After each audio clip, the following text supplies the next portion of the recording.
Can God be defeated by the sin of his creatures?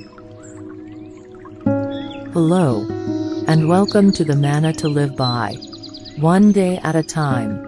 5-minute devotionals. Today is September 4th. The scripture portion for our meditation today is from 69th Psalm and verse 4. Though I have stolen nothing, I still must restore it.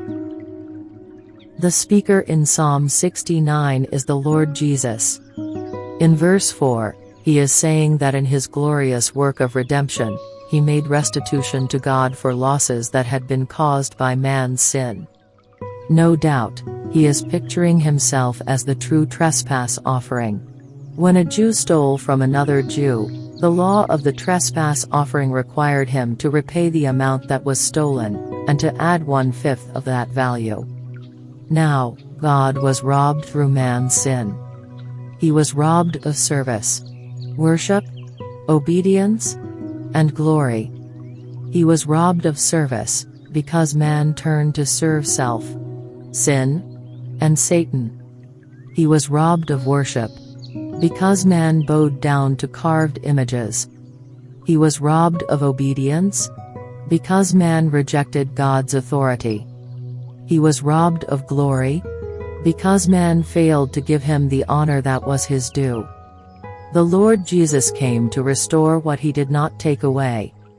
Aside he threw his most divine array, and veiled his Godhead in a robe of clay, and in that garb did wondrous love display, restoring what he never took away.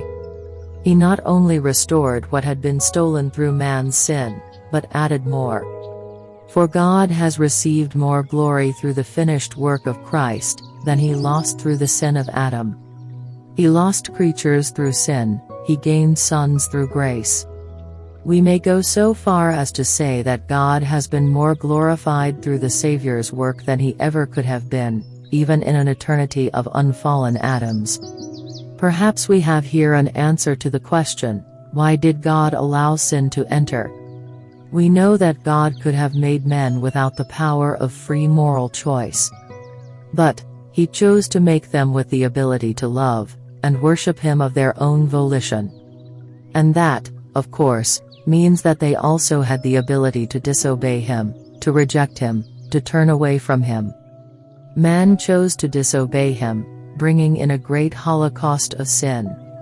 But God is not defeated by the sin of his creatures. In his death, burial, resurrection, and ascension, the Lord Jesus triumphed over sin, hell and Satan. Through his work, God has received greater glory, and redeemed man has received richer blessings than if sin had never entered this world of ours. Let's pray.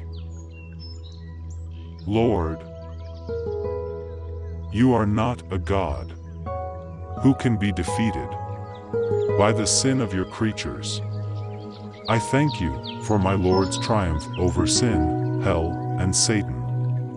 Through his death, burial, resurrection, ascension, and glorification. In Jesus' name, amen. Can God be defeated by the sin of his creatures? Today's Manna, originally written by William MacDonald. Adapted and developed as Manna-to-live-by, 5-minute devotionals for you too.